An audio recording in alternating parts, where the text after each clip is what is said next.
संध्याकाळ होती. मोठ्या वटवृक्षाखाली एक ज्ञानी संत बसले होते.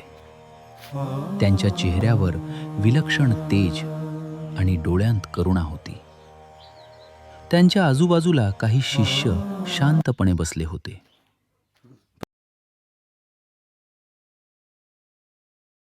पाहत होता. तेवढ्यात एक राजा नम्रतेने पुढे आला. त्याने आपला मुकुट घातला होता, पण त्याच्या चेहऱ्यावर चिंता स्पष्ट दिसत. पायाशी बसला आणि म्हणाला, गुरुदेव, माझ्याकडे सर्व काही आहे. सत्ता, संपत्ती, मान सन्मान, पण तरीही मला मनःशांती मिळत नाही.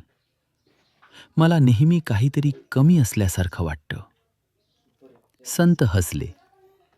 त्यांनी हात पुढे करत राजाला थांबवलं आणि शांत आवाजात म्हणाले, राजा, तू जे शोधतो आहेस ते बाहेर नाही, ते तुझ्या आत आहे.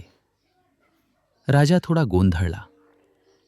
पण गुरुदेव, मी इतकं काही मिळवलं तरी समाधान का नाही?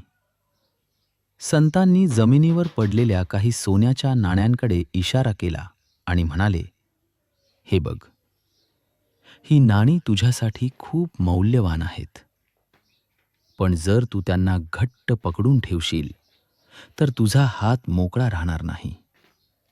त्याचप्रमाणे तू जे काही मिळवलं आहेस त्याला धरून ठेवण्याच्या भीतीमुळेच तुझं मन अस्वस्थ आहे.